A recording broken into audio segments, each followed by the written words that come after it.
ನಮಸ್ಕಾರ ವೀಕ್ಷಕರೇ, ಬೆಣ್ಣೆಹಣ್ಣು ವಿಶೇಷ ಕಾರ್ಯಕ್ರಮಕ್ಕೆ ಸ್ವಾಗತ. ಹಲವಾರು ವಿಧದ ಹಣ್ಣುಗಳಿವೆ, ಆದರೆ ಈ ಬೆಣ್ಣೆಹಣ್ಣು ಅವುಗಳಿಗಿಂತೆಲ್ಲ ವಿಭಿನ್ನ ರೀತಿಯಲ್ಲಿರುತ್ತದೆ. ಹೊರಗೆ ಹಸಿರು ಬಣ್ಣ, ಒಳಗೆ ಬೆಣ್ಣೆ ತುಂಬಿಸಿಕೊಂಡ ರೀತಿಯಲ್ಲಿ ತೋರುವ ಈ ಹಣ್ಣಿನ ಕುರಿತಾದ ಮಾಹಿತಿ ತಿಳಿಯಲು ವೀಕ್ಷಕರೇ ನಿಮಗೂ ಆಸಕ್ತಿ ಇರಬಹುದಲ್ವಾ? ಹಾಗಾದ್ರೆ ಇಲ್ಲಿ ನೋಡಿ ಆ ಬೆಣ್ಣೆ ಹಣ್ಣಿನ ವೈಶಿಷ್ಟ್ಯ.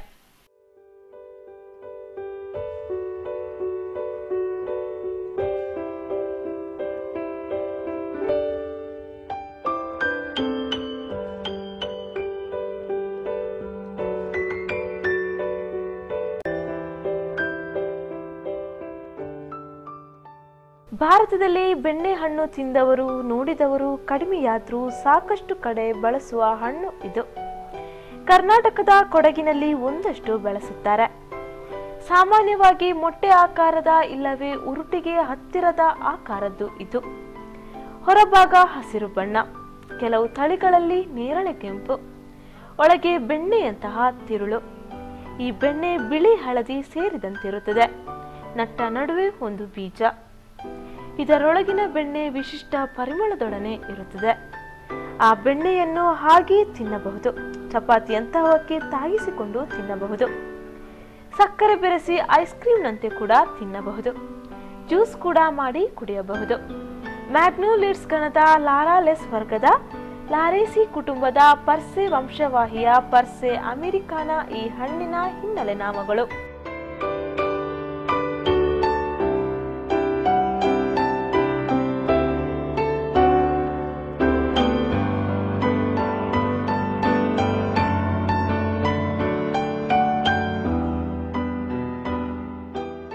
ಈ ಹಣ್ಣು ಮೆಕ್ಸಿಕೋ ಮೂಲದ್ದು.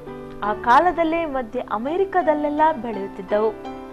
ಚಕ್ಕೆ ಲವಂಗ, ಬೇ, ಕರ್ಪೂರ ಮರಗಳ ಜಾತಿಯ ಈ ಮರದ ಹಣ್ಣನ್ನು ಎಲಿಗೇಟರ್ ಅಂದರೆ ದೊಡ್ಡ ಮೊಸಳೆ, ಪೀರ್ ಎಂದು ಕೂಡ ಕರೆಯಲಾಗುತ್ತಿತ್ತು.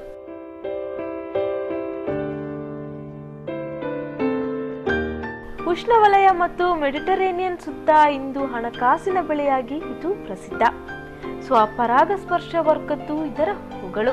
ಮೆಕ್ಸಿಕೋದ ಪ್ಯೂಬ್ಲಾ ಪ್ರದೇಶ ಈ ಹಣ್ಣಿನ ಮೂಲ ನೆಲೆ. ಇಲ್ಲಿ ಈಗಲೂ ಈ ಹಣ್ಣಿನ ಪ್ರಾಕೃತಿಕ ಕಾಡು ಇದೆ. ಪ್ರಾಕೃತಿಕ ಹಣ್ಣಿನ ಸಿಪ್ಪೆ ಹಸಿರಿನೊಂದಿಗೆ ತುಸು ಕಪ್ಪು. ಹಣ್ಣಿನ ಆಕಾರ ಸ್ವಲ್ಪ ಸಣ್ಣದು. ಪ್ಯೂಬ್ಲಾದ ಕೋವ್ ಸ್ಕಾಟ್ಲೆಂಡ್ ಗವಿಯೊಂದರಲ್ಲಿ ಕ್ರಿಸ್ತಪೂರ್ವ 10,000ದಲ್ಲೇ ಈ ಹಣ್ಣು ಇದ್ದುದರ ಅವಶೇಷವಿದೆ.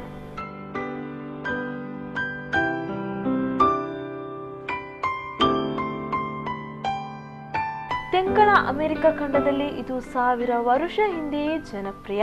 ಕ್ರಿಸ್ತ ಶಕ 900ರ ಕಾಲದ ಬೆಣ್ಣೆಹಣ್ಣು ಆಕಾರದ ನೀರಿನ ಜಾಡಿ ದೊರೆತಿದೆ.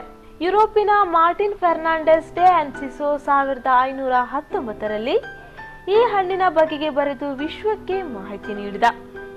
1690ರಲ್ಲಿ ಜಮೈಕಾ, 1750ರಲ್ಲಿ ಇಂಡೋನೇಷ್ಯಾ, 1809ರಲ್ಲಿ ಬ್ರೆಜಿಲ್, 1908ರಲ್ಲಿ ಲೆವಾಂಟ್, 19ನೇ ಶತಮಾನದ ಅಂತ್ಯದಲ್ಲಿ ತೆಂಕಣ ಆಫ್ರಿಕಾ, ಆಸ್ಟ್ರೇಲಿಯಾಗಳಿಗೆ ಈ ಹಣ್ಣು ಹರಡಿತ್ತು.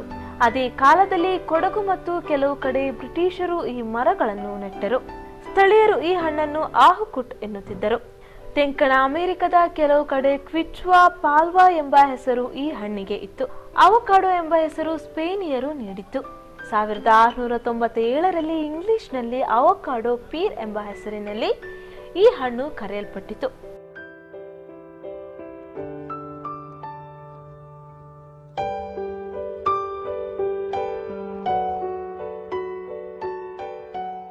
ಬೆಣ್ಣೆಹಣ್ಣಿನ ಮೂಲಸ್ಥಾನ ಭಾರತವಲ್ಲವಾದರೂ ಭಾರತದ ಕೆಲವೆಡೆ ಇದು ಬೆಳೆಯುತ್ತಿದೆ. ಕರ್ನಾಟಕದ ಮಟ್ಟಿಗೆ ಕೊಡಗು, ಬೆಂಗಳೂರು ಸುತ್ತಮುತ್ತ ಮನೆ ಹಿತ್ತಲಿನ ಮರವಾಗಿ ಇದು ಇದೆ. ಕರ್ನಾಟಕ ತೋಟಗಾರಿಕೆ ಇಲಾಖೆಯವರು ಈ ಹಣ್ಣಿಗೆ ಮಾರುಕಟ್ಟೆ ಒದಗಿಸುವಲ್ಲಿ ಪ್ರಮುಖ ಪಾತ್ರ ವಹಿಸಿದ್ದಾರೆ. ಈ ಬಗೆಗೆ ತಿಳಿಯುವ ಮೊದಲು ಒಂದು ಸಣ್ಣ ವಿರಾಮ.